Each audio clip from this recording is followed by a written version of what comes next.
Hello everyone हैन। अब मैले पार्ट 1 त बनाइसकेँ, पार्ट 2 पनि बनाउनै पर्यो। सो पार्ट 2 मा चाहिँ मैले अब टिप्स दिन्छु भनेको थिएँ हैन। तर टिप्स पनि के दिने के मैले जे गरेको थिएँ मैले त्यही भन्छु हैन। मेरो एक्सपिरियन्स सेयर गर्छु र त्यहीमै यस्तो गर्दा चाहिँ राम्रो हुन्छ, यस्तो गर्दा चाहिँ नराम्रो हुन्छ भनेर भन्ने हो। अब पार्ट 2 मा चाहिँ अब मैले जस्तै पार्ट 1 मा मैले सबै माइन्डसेटको बारेमा भने। अब पार्ट 2 मा चाहिँ मैले एक्चुअली कसरी स्टडी गरेँ ड्रपरको, मेरो एक्ज्याक्ट मिस्टेक के थियो, मैले के राम्रो गरेँ जस्तो लाग्छ मलाई अहिले हेर्दा। र यो चाहिँ एउटा पर्फेक्ट रुटिन चाहिँ थिएन मेरो केही पनि हैन। त्यो कोचिङमा त्यहाँ हुन्छ नि, यदि यो सक्ने आज त्यो त सक्ने, त्यस्तो केही पनि थिएन मेरो हैन। जस्ट रियल वे कसरी गरेँ मैले त्यति हो। सो अब तिमी यदि पोलिस टाइम टेबल चाहिएको छ तिमीलाई भने त्यो 5 बजी उठ्नेवाला कलर कोडेड सेड्युलहरू हुन्छ नि हैन, त्यो चाहिँ मेरो थिएन हैन। म चाहिँ एउटा रियल ड्रपर जसरी पढेँ, नो फिक्स सेड्युल त्यस्तो केही पनि थिएन मेरो हैन। तर के चाहिँ थियो भने दुईटा नन नेगोसिएबल चाहिँ थियो। एउटा चाहिँ टाइमर बेस्ड स्टडिङ गर्थेँ मैले, जस्तै यति घन्टा पढ्ने भनेपछि त्यति घन्टा पढ्ने। र मैले चाहिँ सुत्नु अघि चाहिँ सबै टु डु लिस्ट बनाएको हुन्थ्यो कि, अनि त्यो चाहिँ टिक लाग्नु पऱ्यो मेरो। सबै सिम्पल हैन, धेरै सोच्ने हैन, के पढ्न सकिन्छ जस्तो मैले धेरै पनि लगाइदिनु थिएँ टाइम टेबल टु डु लिस्टमा। के पढ्न सकिन्छ भने सोच्ने, अनि तिनीहरू चाहिँ राख्ने सुरुमा, अनि तिनीहरूलाई चाहिँ फलो गर्ने। अर्को दिन चाहिँ सुत्ने उठ्ने केही नसोचेर तिनीहरू भ्याउने अनि बल्ल सुत्ने, त्यस्तो चाहिँ थियो मेरो। तर त्यो जो सकिने अचिभेबल नै राख्थेँ मैले फेरि हैन। धेरैले अनअचिभेबलै राखिरहन्छन् कि, अनि त्यो यतिकै डिमोटिभेट हुने भइरहन्छ एउटा। अन्त अर्को चाहिँ के थियो भने म चाहिँ खासमा राति सुत्ने बानी चाहिँ छैन मेरो हैन। म 2-3 बजीसम्म पढ्दिन्थेँ, अनि बिहान चाहिँ बरु 9-10 बजीसम्म सुत्ने, अनि त्यो गर्थेँ। त्यसै गर्दा अब बिहान खाना खानुभन्दा 1 घन्टा चाहिँ मैले खाना खानुभन्दा अगाडि चाहिँ 1 देखि 1.5 घन्टा चाहिँ मैले पढ्ने चाहिँ मेरो टार्गेट हुन्थ्यो। किनकि अब भात खाने हो भनेपछि पढ्नको बेला मन लाग्दैन। भात खाने हो भनेपछि सिधै निद लाग्ने होइन, भात लाग्छ भन्छन् मान्छेले, त्यो हुने हो। त्यही भएर त्योभन्दा अगाडि केही पढिसकेको छु भनेपछि हल्का केही गरिसकेको छु गरम न भन्ने हल्का मोटिभेसन पनि आउँछ एउटा। र भात खाएपछि भात लाग्नेलाई हटाउन छ भने गो फर अ वाक भन्छु म चाहिँ होइन। एउटा एक सर हिँडेर आउने, अनि अझै पनि लागिरहेको छ भने चाहिँ क्वेसन गर्ने के। भात खाएपछि क्वेसन गर्ने भने चाहिँ हल्का दिमागलाई त्यो हुन्छ नि त, खर्च गर्नुपर्छ हल्का पावर। अनि त्यति फेरि क्वेसन फेरि यस्तो नगर्नु कि त्यो तिमी जान्दै नजानुहोस्, झन् निद लाग्ला होइन। त्योभन्दा जानेको लेसन होस्, रिभिजन टाइपको खालको क्वेसन चाहिँ गर्नु, जस्तै गरी मजा आउँछ रिभिजन टाइपको क्वेसन सबै मिल्दै गयो भने। अनि त्यसले गर्दा अलि सजिलो हुन्छ। भात खाएपछि चाहिँ 1 घन्टा चाहिँ क्वेसनहरू गर्दा राम्रै हुन्छ जस्तो लाग्छ मलाई। अनि भात खानु अघि चाहिँ मैले त्यही 1-1.5 घन्टा चाहिँ भ्याउनै पर्ने चाहिँ एउटा नन नेगोसिएबल नै थियो मेरो होइन। अनि सुरुमा चाहिँ अब बेसिकबाटै जाऊँ होइन। मैले सिलेबस सक्ने कुरा गरेर पहिला सिलेबस चाहिँ अब आउने 5 महिनासम्म, 5 देखि 6 महिनासम्म त सकिन्छ होला है मजाले। सक्नु चाहिँ खोज्ने होइन। सुरुमा चाहिँ सिलेबस सक्ने, र सिलेबस सक्दा रिभिजन पनि टाइम टु टाइम गरेर राख्ने। अनि जस एकदम पर्फेक्सनवाला सिलेबस सक्ने नि भने होइन, नो ओभर थिङ्किङ। बस सिलेबस सबै एक्चुअली अब सबै वर्डहरूसँग फ्यामिलियर भएको चाहिँ होस् कि, सबै वर्डसँग फ्यामिलियर छ, सबै कुराहरू यसो सुनेकै छ जस्तो लाग्ने बनेको छ भने त्यो द्याट इज इनफ होइन। र सिलेबस सक्यो भने त्यसपछि चाहिँ सिधै केही नसोचेर हुन्छ नि, एउटा एमसिक्यू बुक पास्ट इयर क्वेसनहरूको किनेर पहिले सिलेबस सक्दाखेरि लेसन सक्दै पास्ट इयर क्वेसन गरे भयो नि राम्रो हो। तर सिलेबस सकेपछि मेन चाहिँ हामीले पास्ट इयर क्वेसनहरू गर्ने हो, र पास्ट इयर क्वेसनबाट थ्योरी रिभिजन गर्ने हो कि।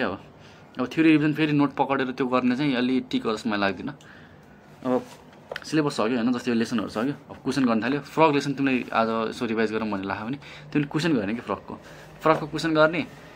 मैले योभन्दा अगाडि फ्रकै भने ल ठिक छ, फ्रकको क्वेसन गर्ने। अनि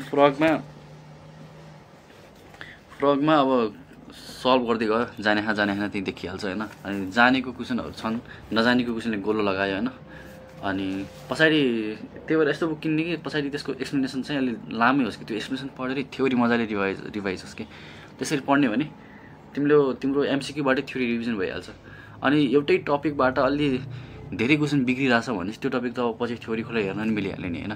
तर त्यो मोस्टली पर्दैन, एमसिक्यू एक्सप्लेनेसनले इनफ भइरहेको हुन्छ धेरै जस्तो बेलासम्म होइन।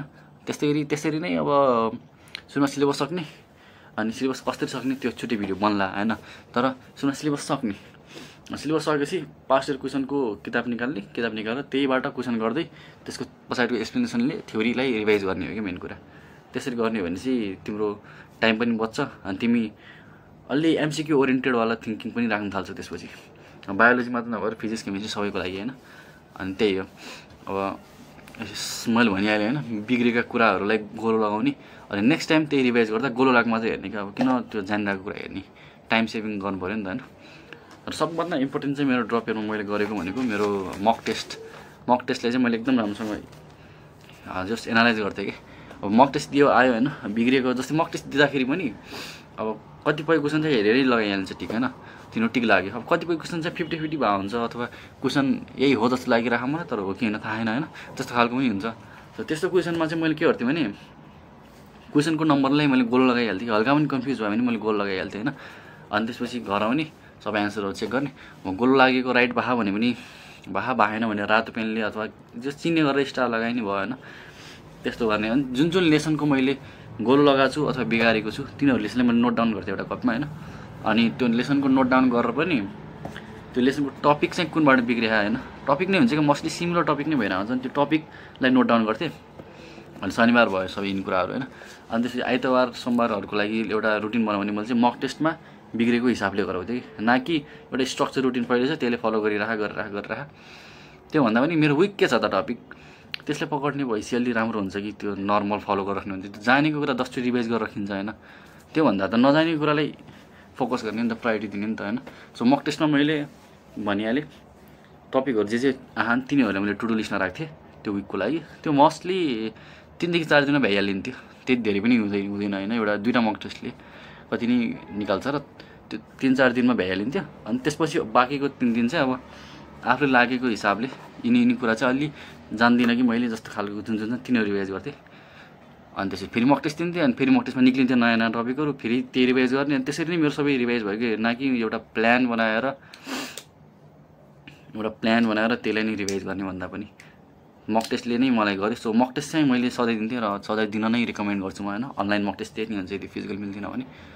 त्यसरी नै मक टेस्टले चाहिँ जस मेरो ड्रप इयरको मेन पार्टै मक टेस्ट भयो कि, मेरो सबै प्लानहरू बनाउने सबै तिनीहरू गर्ने होइन।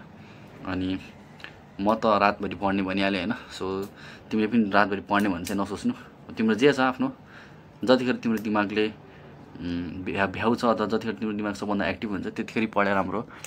र एउटा मेन कुरा चाहिँ टाइमर एउटा घडी जस्तो राख्नु कि साइडमा, पढ्दाखेरि अन पार्यो अनि चाहिँ पढ्यो। अब फेरि 6-7 घन्टा पढ्यो जस्तो लाग्छ आफूले, तर पढ्यो भने कि रियालिटीमा कतिखेर उता गएको हुन्छ, कतिखेर के गर्ने गएको हुन्छ, कतिखेर अब नास्ता खान गएको हुन्छ, यति बजीदेखि यति पढेर जस्तो लागिरहेको हुन्छ तर पढिरहेको हुन्न नि त। सो एउटा टाइमर लगायो, पज गऱ्यो, फोनमै पनि हुन्छ तर फोनमा अब डिस्ट्र्याक्ट हुनसक्छ भने सानो एउटा घडी जस्तो किने नि हुन्छ, 300-400 पर्छ, धेरै पनि पर्दैन होइन। त्यसरी गर्ने हो भने जस धेरै राम्रो हुन्छ, धेरै फाइदा पनि हुन्छ होइन। अनि अब टु डु लिस्ट बनाउँथेँ मैले रातभरि, त्यो भनिहालेँ। सो अब मैले पढेको कसरी नै भन्ने होइन, अब यसरी नै पढेको। अब कुनै स्पेसिफिक प्रब्लमहरूको लागि भिडियो बनाउनु पऱ्यो म बनाउँला, तर मेनली त्यति नै गरेको। सो योमा चाहिँ मैले प्र्याक्टिकल्ली मैले के गरेँ, कसरी गरेँ, र मैले प्लानिङ कसरी बनाएँ र कसरी पढेँ त होइन। पढ्ने बेला पनि अब I use to study by Pomodoro टेक्निकले युज स्टडी गर्थेँ मैले चाहिँ मेनली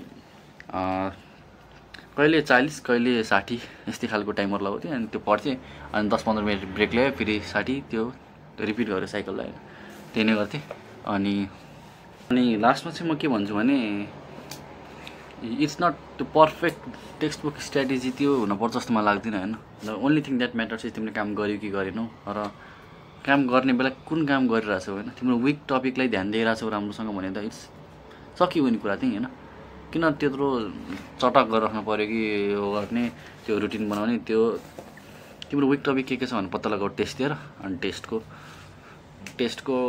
विक टपिकहरू निक्लेपछि तिनीहरूले भ्याउ, तिन टपिकहरूले भ्याउ, अनि त्यसपछि त्यो 2-3 दिनमा भ्याइहालिन्छ। त्यसपछि अरू दिन बचेको दिनमा त तिमीले आफ्नो हिसाबले यसो लेसनहरू सर हेर्दा यो लेसन चाहिँ मेरो विक छ, म आज यो पढ्छु भनेर राति just planning to do list बनाएर अर्को दिन त्यति गर्न सकिहाल्छ नि।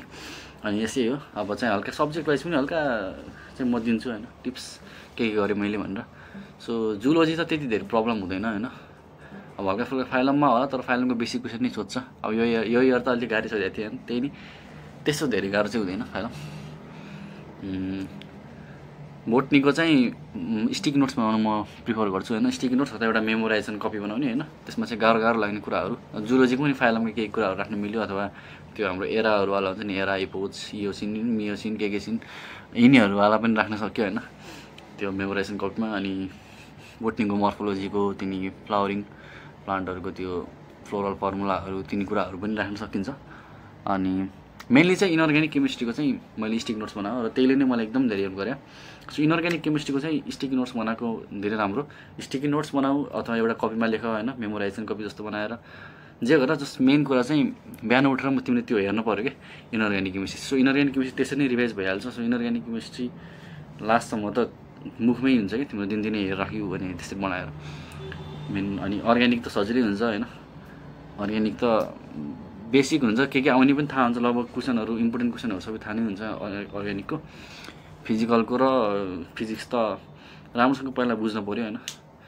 सिलेबस कम्प्लिट गर्दा त्यसलाई चाहिँ अलिक ध्यान दिएर गर्ने हो भने इट विल बी इजी। फिजिक्सको र त्यसको त अब गाह्रो हुने भनेको बायोलोजीका तिनी कुराहरू बिगार्ने त्यही नै हो। म्याथको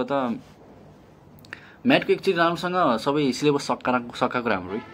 वान सटहरू हेर्ने भयो हेर होइन, त्यो आफैले सोचेर गर्नुभन्दा पहिला टेक्निक थाहा भयो भने त्यसपछि गर क्या म्याथको चाहिँ, त्यसरी फाइदा हुन्छ सबैले। सो यति भन्दै म आजको भिडियोलाई पनि टुङ्गाउन चाहेँ होइन। अब केही स्पेसिफिक प्रब्लम भए कमेन्टमा लेख्नु होला। सो मैले चाहिँ यो विषयमा यसरी गर्ने, यो लेसनलाई यसरी गर्ने, यति समयसम्म यति सक्दा राम्रो होइन, त्यस्तो केही कुराहरू चाहिएको छ भने आई क्यान हेल्प।